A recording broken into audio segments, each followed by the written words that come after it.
Muito bem-vindo, eu me chamo Luzenilson Moreira, eu sou contador, especialista em novos negócios. Vou estar aqui falando com os empreendedores e aqui do meu lado... Arthur Bahia, eu sou assessor de investimentos, incorporador, investidor e empreendedor. E a ideia do nosso podcast é trazer empresários que tiveram sucesso na prática, tiveram resultados na prática, não aqueles empresários de palco. E para a abertura do podcast, nosso primeiro convidado, Marcelo Queiroz. Meu nome é Marcelo Fernandes de Queiroz, sou presidente do Sistema Fé Comércio SESC-SENAC e empresário do comércio farmacêutico da rede ultrapopular. A nossa proposta nesse podcast, Finança e Empreendedorismo, é trazer para cá empresários que tiveram sucesso ou aqueles que estão começando, novos empreendedores, para que num bate-papo descontraído possamos extrair ferramentas e orientações para ajudar novos empreendedores e aqueles que atuam na área financeira. Então, a essência desse podcast é justamente trazer empresários que viveram na prática as dores do empreendedorismo.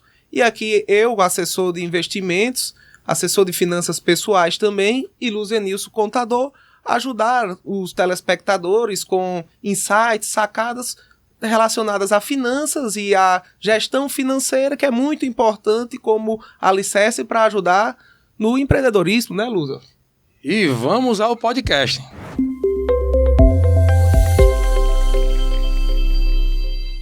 Estamos aqui com Marcelo Fernandes de Queiroz, empreendedor, especialista na área de farmácia e que hoje representa um segmento aqui no estado do Rio Grande do Norte, que é a Fé Comércio.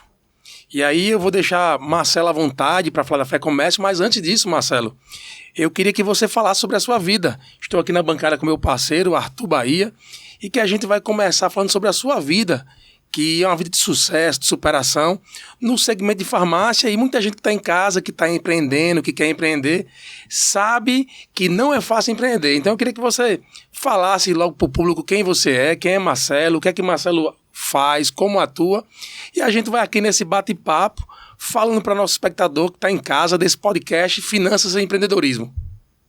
Vamos lá, Marcelo. Vamos lá. Bom, prazer estar aqui com vocês, aqui eu cumprimentar todas as pessoas que estão nos acompanhando. Na realidade, eu sou empresário do comércio farmacêutico há mais de 40 anos, né? Eu comecei ainda criança trabalhando como funcionário e depois em seguida eu coloquei a minha primeira empresa.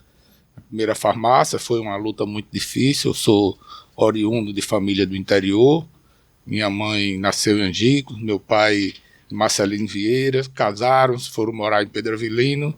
E diante das grandes dificuldades, eles resolveram vir morar em Natal com 8 filhos e para tentar realmente, pensando nisso de educar os filhos, de dar uma melhor condição. Mas só que isso era em 1966, eu tinha 3 anos de idade apenas, e a gente foi morar no recém-criado conjunto Cidade da Esperança, né? Então, é o primeiro conjunto da América Latina e que não tinha nenhuma estrutura, né? Não tinha história de conjuntos habitacionais aqui no Brasil. Então, faltava tudo, né? Não tinha infraestrutura, não tinha escola, não tinha calçamento, não tinha nada. E os acessos também muito difíceis. As ruas não eram calçadas, para você ir para o centro, tudo era rua de barro também.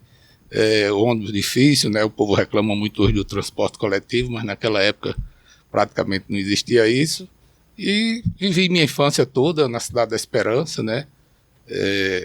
Apesar de todas as dificuldades, eu fui um garoto feliz, vivi lá minha infância e minha adolescência, casei com uma pessoa de lá também e construí toda a minha vida com muito trabalho, com muita dificuldade, mas sempre com muita esperança, com muita dedicação, muito esforço. E comecei como contínuo de farmácia, né? O contínuo é aquela pessoa que faz tudo, que varre, que lava banheiro, que dá o recado, que troca dinheiro, que lava, que limpa tudo. E depois passei um ano fora, trabalhando numa construtora, e por ironia da vida, eu consegui uma casa num conjunto habitacional e aluguei essa casa. Eu era solteiro, morava com meus pais, aluguei essa casa para uma pessoa que colocou uma farmácia. E pouco tempo depois, ele disse que o movimento era pequeno, a loja, o conjunto era recém-inaugurado, não tinha muitos habitantes ainda, e que não dava para ele, porque ele tinha uma estrutura maior, tinha que pagar funcionário e ia fechar. E aí eu disse, não, eu vou ficar. Então era uma coisa muito pequena, 3 prateleirazinhas de aço e um balcãozinho, e eu se mudei para lá, né? Eu trabalhava já na construtora, se mudei para lá. Primeiro eu consultei minha família, consultei inclusive o dono da construtora, que era uma construtora pequena, a gente tinha acesso diariamente, e ele deu muito incentivo, não, pode ir porque aqui você é um funcionário, aqui você só vai crescer se você fizer um curso de engenharia para ser um engenheiro, se não, eu queria você fazer vai continuar um corte assim. no Marcelo, só para pegar uma coisa importante para os empreendedores. Preste atenção na chave que ele deu aqui agora. Você falou que entrou em uma farmácia porque uma pessoa que colocou essa farmácia desistiu. Exatamente. Acreditando não ser um bom negócio. Exatamente. Ele já tinha até outra farmácia. Essa já era a segunda farmácia dele. Mas o movimento era pequeno, o bairro recém-criado tinha poucos habitantes, então o faturamento não compensava para ele. Eu trabalhava numa construtora, já tinha trabalhado em farmácia, como eu já disse, mas trabalhava numa construtora, estava numa certa zona de conforto e tive que decidir, né? Eu tinha 18 anos de idade e tive que decidir ficar ali na construtora ou ir para essa farmácia. Mas a minha vontade era de ir. Quando eu fui falar com o dono da construtora, ele deu todo incentivo. Deu todo apoio. Então, talvez pensando em empreendedorismo, o que acontece muitas vezes quando alguém está começando, né, é que essa farmácia não era uma oportunidade ideal para a pessoa porque ele já estava maior. Então, o trade-off para ele, ou para ele, precisava de um retorno maior porque tinha que ter uma alta gestão. Já para o empreendedor que ia ele mesmo tocar essa farmácia, era viável. E era viável entrar no negócio. Muitos dos negócios, para os grandes, muitos dos negócios que são bons, para os grandes não são interessantes. Mas deixam a oportunidade para entrar o pequeno, alguém que está começando, já que esse conjunto ainda não tinha muito movimento, né? Nessa entrada do Marcelo Queiroz, para esse novo negócio, ali ele pegou toda a expertise para poder depois, de repente, passar essa farmácia para outro que está começando também e aí pavimentar um novo negócio e se tornar a segunda pessoa que vai crescendo nesse segmento, né? Então aí, ó, para quem está ouvindo a gente, empreender é arriscar, não é para ser imprudente, mas é para arriscar, né? E aí o Marcelo estava confortável na empresa que ele trabalhava, ele chegou lá pro patrão dele, que devia ser também um grande empreendedor, uma águia, e disse, Marcelo, pode ir. E aí deu aquela bênção para o Marcelo começar naquele novo business ali. Que legal. E eu vou deixar o Marcelo continuar de onde ele está, para que a gente possa ir extraindo dessa bela história ferramentas, extraindo aí novos insights para esses que estão nos assistindo, esses empreendedores que vão estar nos assistindo aí de manhã, tarde e noite, porque a internet, Marcelo, é um campo livre e eu tenho certeza que muita gente vai estar aqui vendo a história de um empreendedor que não é um empreendedor de palco ou não é um empreendedor de Instagram, é um cara que foi lá e fez e que arriscou. Só um ponto isso que me lembrou, quando eu comecei a empreender, eu comecei a vender cerveja artesanal. E tinha um amigo meu que já tinha um negócio consolidado, que ele falou até para mim, Bahia, cerveja artesanal não vende muito não presta não, né, que ele falou. Aí eu falei, é por isso que eu quero, porque o grande como você não está interessado. Se eu for para um mercado que o grande como você está interessado, eu não vou ter espaço, não vou ser ninguém, com pouco capital e com pouca experiência, né? Então, acho que foi justamente essa a pegada.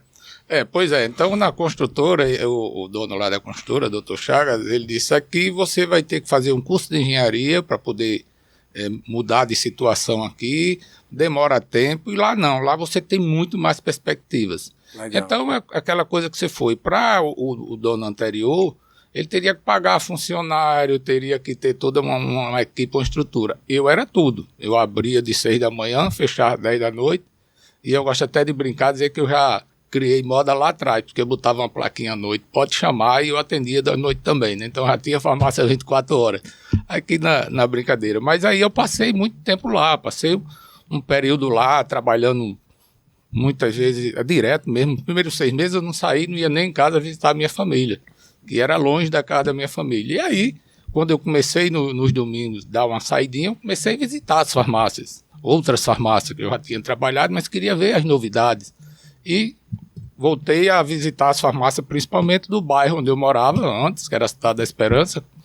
E cheguei lá num determinado dia, o dono de uma farmácia lá estava querendo se mudar, estava querendo ir embora, ele já tinha morado no Rio de Janeiro. Disse, rapaz, eu estou querendo repassar essa farmácia aqui. Arranja um comprador? Eu digo, já arranjei. Quem é? Eu digo, sou eu. A segunda oportunidade, né?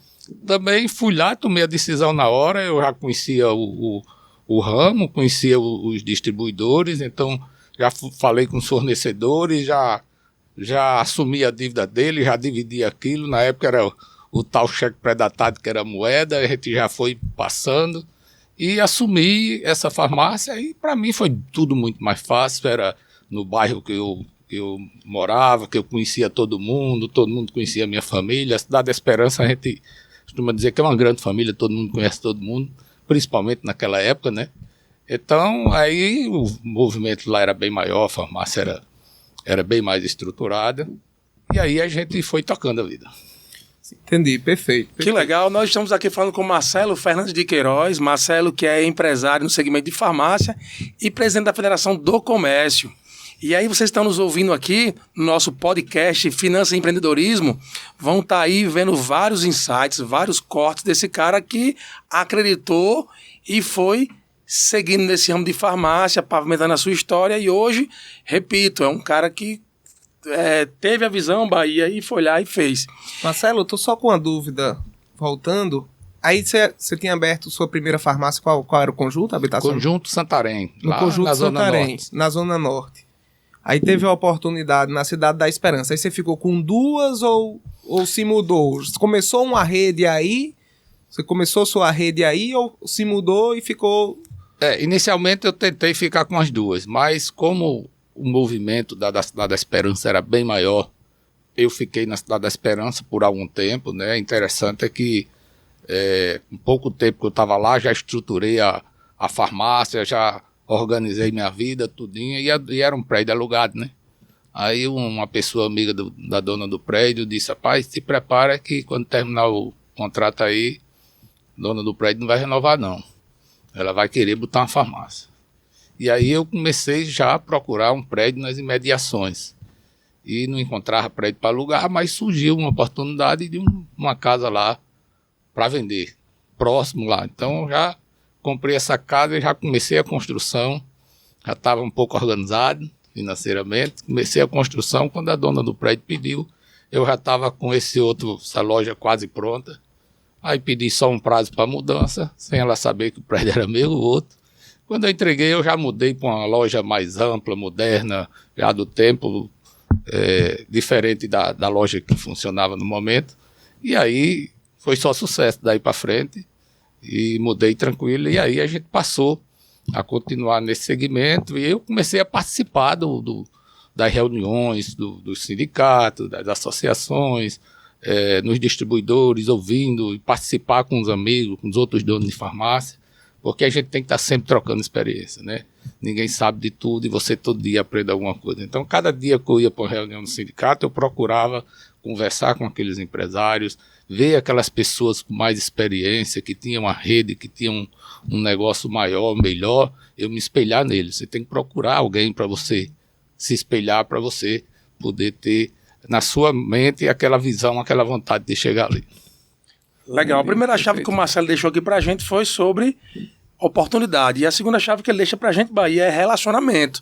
Então, saber sempre que o outro tem algo a oferecer, o outro tem algo a importar, a trazer para nós conhecimento também. Nessa troca de conhecimento a gente vai crescendo. Marcelo, quando foi que você decidiu colocar a segunda farmácia, já quando estava com a Cidade da Esperança consolidada? Inclusive, abre aspas aí, gente, eu também sou da Cidade da Esperança, amo meu bairro, foi o bairro que eu cresci, foi o bairro que eu ali cheguei à maioridade e amo o meu bairro. Um beijo para todos da Cidade da Esperança, esse bairro aqui em Natal, Rio Grande do Norte. Sei que tem muita gente fora do estado nos assistindo, mas queria registrar isso. Quando foi que você decidiu abrir a segunda farmácia? Porque aí depois eu queria que o Bahia fizesse uma pergunta sobre aquela questão das grandes redes. Bom, aí eu permaneci algum tempo só com essa loja, depois abri outras lojas, outras até na Cidade da Esperança, comprei outras lojas em outros bairros, depois eu resolvi voltar e centralizar só naquela farmácia, e aí nas reuniões do sindicato com relacionamento, e começou, aí eu vou falar nesse ponto que você falou anteriormente das redes. E a gente começou a ver as dificuldades que toda loja tem. Tem um cooperativismo muito grande nesse ramo, né? Exatamente. Como é que... Nessa segunda loja já era Unifarma ou não? Sua farmácia? Não, ainda não era Unifarma. Qual era o nome da farmácia? Era a Drogaria Duque de Caxias. E aí a gente começou, nas reuniões do sindicato, a gente ia discutir as dificuldades, os problemas, procurando as melhorias para o segmento. E a gente começou a ver que os problemas são sempre iguais. O problema da farmácia da Cidade da Esperança era o mesmo de que tinha uma farmácia na Cidade Alta ou no Alecrim. E a gente começou a debater isso, mas sempre tem aquela coisa de o medo, a pessoa vê o outro como concorrente, não passa informações às vezes, né? Fica segurando, retendo informações. E quando, no ano de 93, começou a chegar aqui as grandes redes, as redes nacionais, aí eles vinham com grande estrutura, com preço diferenciado, com atendimento diferenciado, com consultorias, e a gente começou a ver que tinha que realmente se unir. E unir realmente é não ver o outro como um concorrente, ver o outro como um parceiro. E aí nós criamos, na época, uma rede de farmácia, uma rede associativista, mas na realidade era uma franquia. E aí as dificuldades que nós tínhamos era mesmo que os outros tinham, e até a gente passou a ver o que era as necessidades, discutindo no grupo. Tinha dificuldade de ter uma boa condição financeira, de poder de barganha, porque eu estava só. Na hora que eu juntei 300 donos de farmácia, eu tinha as condições talvez igual às das grandes redes. A gente tinha dificuldade de anunciar os nossos produtos, de anunciar o nosso nome. Na hora que a gente se juntou, nós passamos 10 anos sendo o maior anunciante na hora que a gente criou essa rede chamada Unifarma. Quando tinha dificuldade de uma consultoria, não era uma farmácia que estava fazendo a contratação, eram 300 farmácias. E tudo a gente passou a compartilhar, a dividir, chegamos até a montar a própria distribuidora da rede para ter uma maior negociação, um maior poder de barganha. Então, assim, você deixa de olhar no associativismo, no cooperativismo, você deixa de olhar o seu vizinho como um concorrente para ver como um parceiro. Perfeito, até porque cada uma dessas farmácias estava focada no seu bairro, né? Dificilmente uma pessoa da Cidade da Esperança ia comprar num outro bairro do parceiro, né? E deixa eu fazer uma pergunta. Você está falando que tem mais ou menos 40 anos nessa caminhada e empreendimento no segmento farmacêutico, né? Teve algum momento de grande dificuldade que você chegou a pensar em desistir ou chegou a pensar que pudesse quebrar, alguma coisa assim? Porque assim, não valia a pena, né, o negócio. A vida do empreendedor é muito árdua, né? A vida do empreendedor é muito difícil, é muito regulado, é muita dificuldade. O que eu estava dizendo ali no tempo da rede, você precisa crescer e precisa de um financiamento. Aí a gente não tinha acesso ao banco, era tudo difícil. A gente criou também a nossa cooperativa de crédito. Então, na cooperativa de crédito, o que chama no banco de lucro, chama de sobras na cooperativa. Então, a gente tinha no final do ano também as sobras da cooperativa. A gente era dono do banco, como pode dizer, né? Mas as dificuldades são enormes, de todos os motivos. Dessa financeira, no momento que você quer fazer uma divulgação, no momento que chega um grande e bota perto de você, as fiscalizações, a parte fiscal, né? Muito pesado o fisco, né? O fisco, né? Toda a dificuldade que você tem, a vigilância sanitária, os novos produtos que você mantém no estoque e o dia a dia mesmo, lidar com um grande número de funcionários, saber tratar bem aqueles clientes, tudo isso requer muito energia, do empreendedor, muita energia, muito empenho. E todo empresário, ele tem um momentinho que dá vontade de desistir, mas quando dá essa vontade, você tem que saber que você tem que apostar, você tem que ter esperança. Uma das coisas que o empresário tem que ter é esperança, vontade e persistência. Então, a gente tem que continuar nisso aí. Perfeito, perfeito. Você falou em 93, começou a chegar as grandes redes. Eu me lembro que teve um movimento, acho que há uns 5 anos atrás, que em cada esquina começou a abrir uma Drogazil Extra Farma também. Isso foi um movimento mais recente que também deve ter colocado muita dificuldade para as farmácias locais. Essas farmácias atrapalharam a operação do senhor? O senhor teve que fazer um replanejamento para ver como lidar? Ou o senhor tinha uma capilaridade maior e atendia em pontos que eles não chegavam? Olha, toda concorrência, no início, a pessoa fica apreensiva, mas existe um ditado que diz que o sol nasceu para todos, então você tem que estar preparado. Você esqueça lá o vizinho e procure fazer o seu trabalho, fazer o trabalho bem feito, com dedicação, com empenho, vendendo um produto certo, treinando os seus funcionários, se capacitando, e você pode enfrentar o concorrente sem nenhum problema. Essas grandes redes, com qualquer segmento tem uma grande rede, né? Qualquer segmento tem um grande concorrente perto de você, mas você tem que acreditar em você. Você não pode desistir. Se você não acreditar em você, né, quem é que vai acreditar? Por falar em capacitação, hoje o senhor está à frente da FEComércio, né? Eu peço até desculpa por não entender muito como funciona, queria saber qual é a estrutura, como funciona a FEComércio e como ela tem movimentos para ajudar o empreendedor nessa parte de capacitação também, com a ligação com o Sistema S. Queria entender um pouco melhor, né, Luda? Boa, na verdade, é a pergunta aqui para nós, para todo mundo que está nos assistindo, o que é a Federação do Comércio, Bens e Serviços, como é que vocês atuam na sociedade, o que é que faz essa federação? Porque muita gente que não é do segmento, às vezes não entende, e é um órgão tão importante, e hoje nós estamos aqui com Marcelo Fernandes de Queiroz, que é o presidente da Federação do Comércio, e ele vai nos explicar como funciona a FEComércio. Eu mesmo conheço muito pouco, não entendo, né? Estou nessa turma que não entende. Vai entender hoje. Bom, a Federação do Comércio é o órgão máximo de representação. Aqui no estado nós representamos comércio, serviços e turismo, né? A federação é composta pelos sindicatos, cada segmento cada sindicato representa um segmento. Você faz parte daquele farmácia, tem um sindicato que representa as farmácias. Supermercado, tem um sindicato que representa o supermercado, e todos os segmentos têm esses sindicatos que defendem, lutam pelos interesses dos empresários desse segmento. E a federação aglutina esse sindicato de uma maneira geral. Hoje são quantos sindicatos debaixo desse guarda-chuva? Hoje aqui no sistema FEComércio são 16 sindicatos. Então nós temos sindicato em todas as regiões do nosso estado. E a FEComércio aglutina tudo isso, recebe as demandas dos sindicatos, e ela defende o empresariado de uma maneira geral desses 3 segmentos que eu falei, comércio, serviços e turismo, de todas as maneiras, acompanhando os projetos de lei nas câmaras, na Assembleia Legislativa, discutindo com o governo estadual, municipal, enfim. Ela cuida dos interesses dos empresários. Mas nós temos os 2 braços do sistema da FEComércio, né, que é o Sistema S que você falou, o SESC e o SENAC.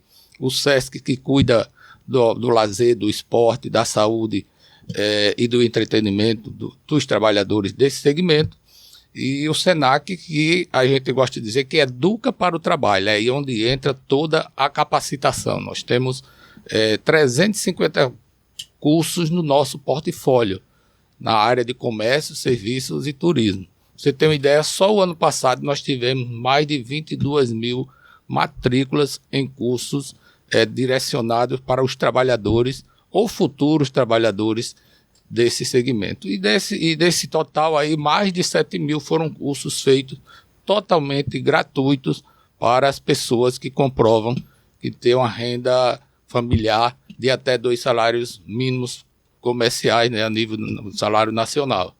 E o SESC, ele é muito mais além, ele cuida de esporte, de saúde, de lazer.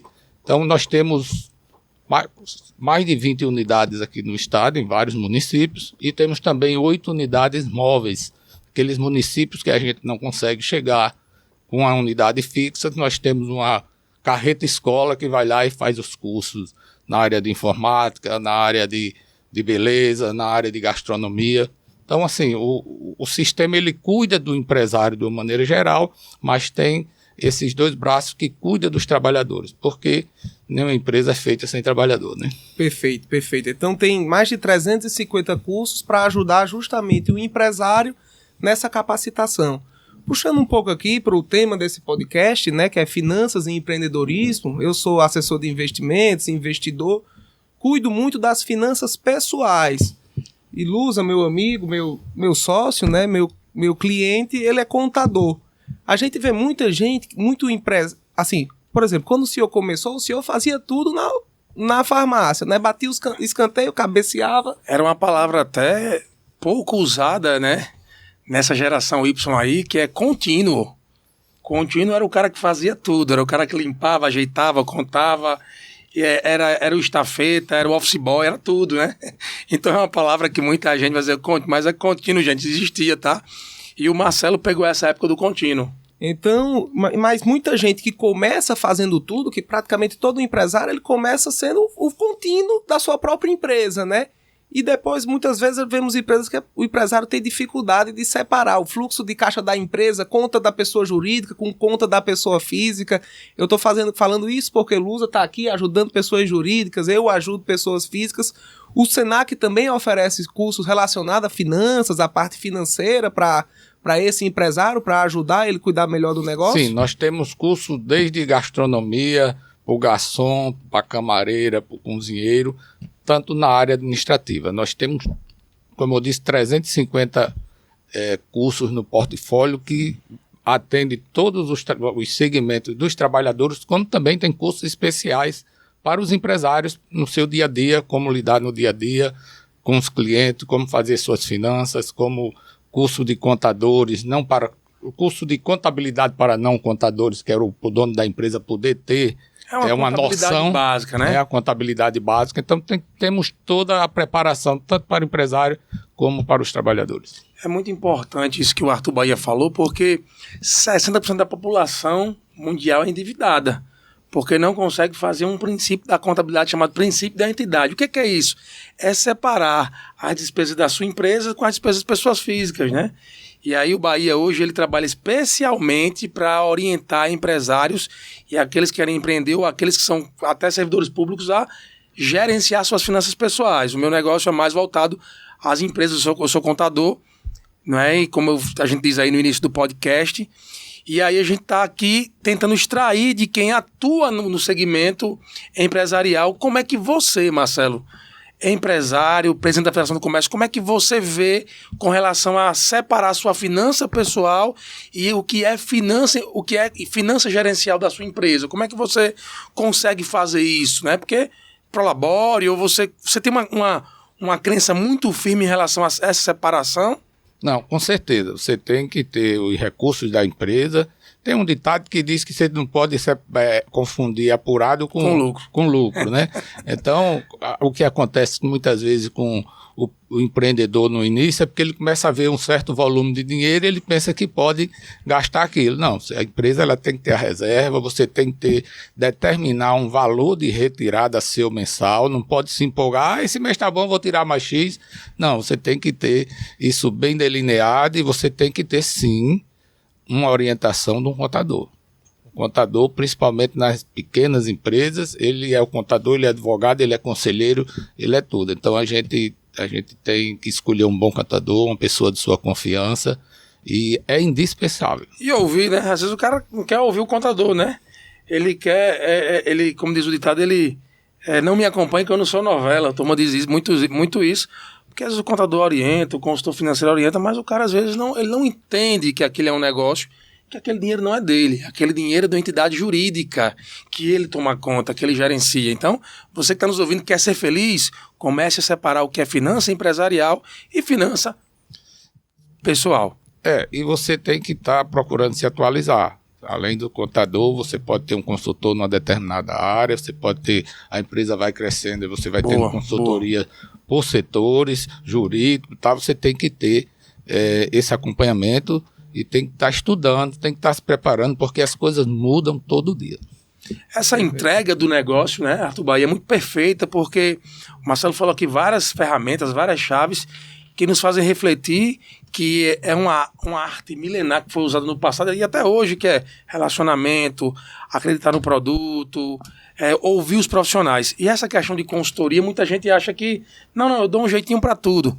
É muito importante o empreendedor que já está com uma boa capacidade de receita, ele comece a segmentar o seu negócio para ouvir especialistas. Ele vai ser muito mais assertivo, ele vai chegar muito mais longe, ele vai conseguir pavimentar muito mais forte. O seu negócio vai vir em qualquer tipo de vento, de sorte, de qualquer situação que vem, ele vai estar de pé ali para suportar, como o Marcelo aqui bem disse, suportou a passagem das novas, das grandes empresas que vieram do segmento de farmácia e se instalaram. Mas Marcelo ali, através de cooperativa, através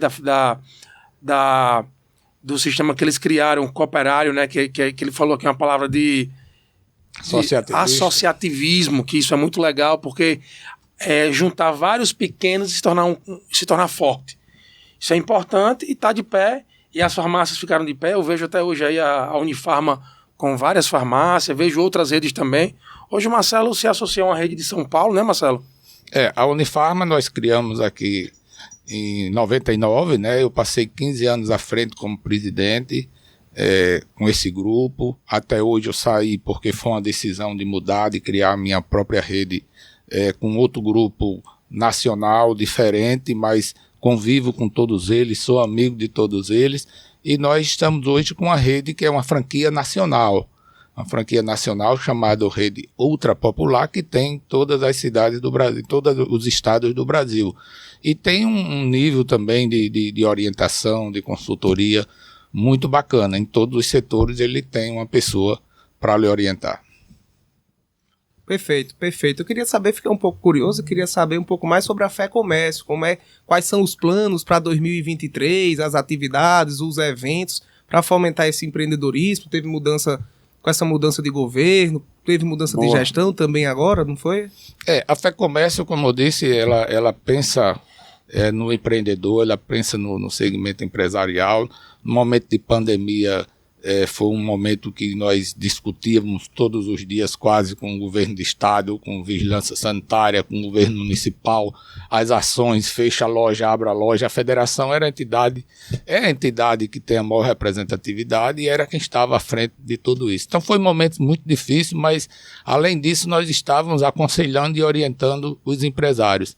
Por exemplo, os pequenos, as grandes redes, os grandes players, estavam lá na televisão toda hora, fazendo a propaganda e mandando você comprar pelo e-commerce, né?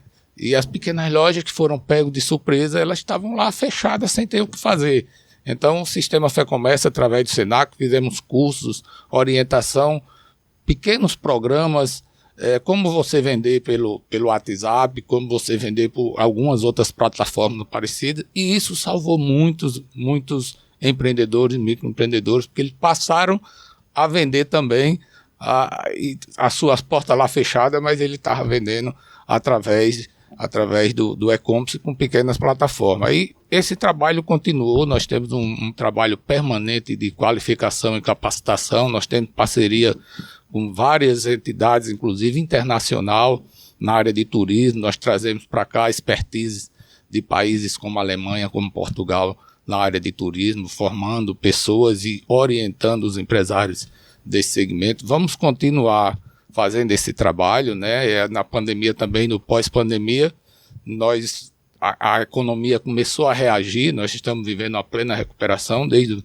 dos meados de 2021 e nós aumentamos demais a nossa demanda, né? Nós tivemos mais de 1 milhão de atendimentos no ano de 2022, nas áreas das atuações diretas da Fé Comércio, como do SESC e do Senac, né? E cada atendimento desse é uma pessoa que é atingida, uma pessoa que melhora a sua vida, uma pessoa que passa a ter momentos diferentes. Para 2023, nós estamos com uma vasta programação, nós estamos inaugurando agora no mês de março uma nova escola técnica lá no centro. Nós temos uma escola lá bem antiga, nós reformamos toda, estamos trazendo todo equipamento, mobiliário, tudo novo, moderno, com novos cursos que irão também estar lá para capacitar o trabalhador e o empresário também. Nós temos um grande leque de ações que iremos estar aí nesse ano pensando cada vez mais em qualificar e capacitar e orientar o empresário e o trabalhador. Se eu estava falando de turismo, o Hotel Barreira Roxa é um equipamento que está vinculado ao Senac e à Fé Comércio? Como Sim. É que é esse vínculo? O Hotel Escola Senac Barreira Roxa é do Senac, é administrado pelo Senac, e nós temos lá, no ano passado foram mais de 2.400 matrículas realizadas.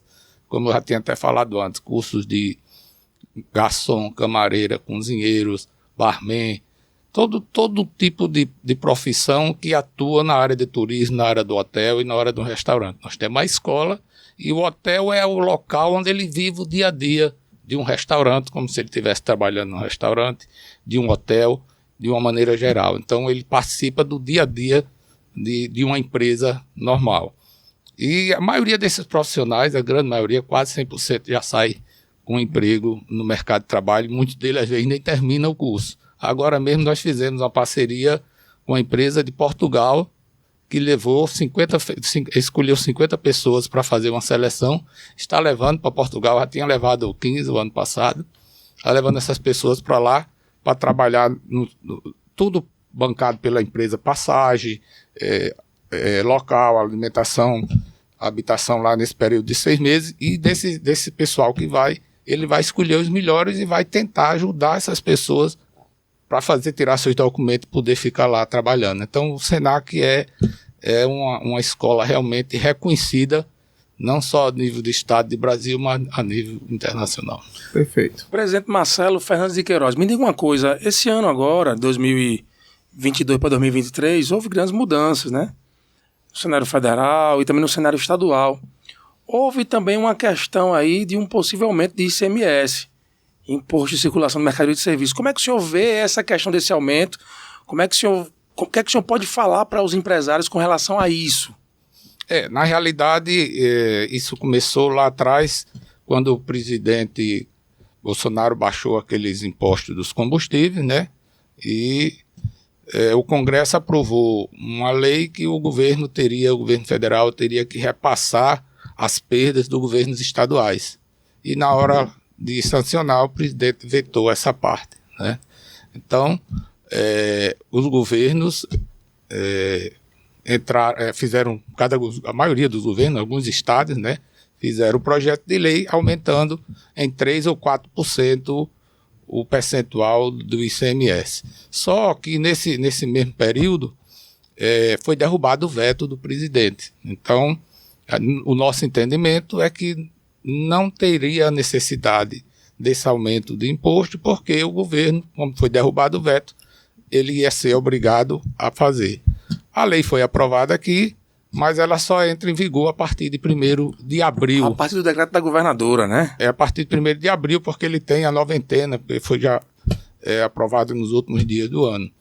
Mas nós entendemos que não vai ter esse aumento, até porque nessa lei que foi aprovada não vai pela ter governadora, essa contrapartida, né? Nessa lei que foi aprovada também pela governadora, foi colocado isso nas negociações das entidades, da Federação do Comércio. Nós fomos defender que não tivesse aumento de imposto.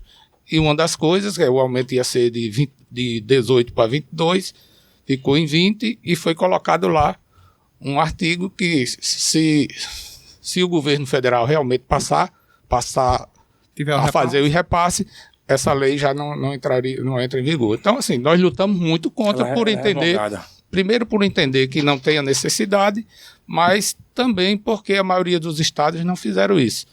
Eu acho que dos 27 estados, junto com o Distrito Federal, apenas 7 ou foi 8 que fizeram esse tipo de lei. Então, alguns estados aqui vizinhos não fizeram. Então, o segmento do comércio e dos serviços do nosso estado, ele perde competitividade para outros estados. Mas foi muito discutido, o governo nos chamou para conversar, fomos lá para a Assembleia, acompanhamos os projetos, e isso é algumas das ações que a FEComércio faz como entidade que defende o setor produtivo. Perfeito, perfeito. Muito, muito bom. Estamos aqui falando com o Marcelo Fernandes de Queiroz, presidente da FEComércio, empresário no segmento de farmácia.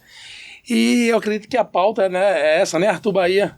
É justamente isso, né? Ele trouxe pra gente um pouco da sua história empreendedora, passou suas dificuldades e passou muitas lições e ensinamentos do que o empreendedor precisa para ter sucesso, né? Antes dele registrar a frase dele final para aquela câmera ali, para quem vai estar nos ouvindo aí na rede mundial de computadores, eu queria perguntar o seguinte. Ele falou que ele ficava a noite toda na farmácia trabalhando, e parece que as farmácias naquela época tinha uma luz, eu não sei se era uma luz vermelha. Como é que era isso, Marcelo?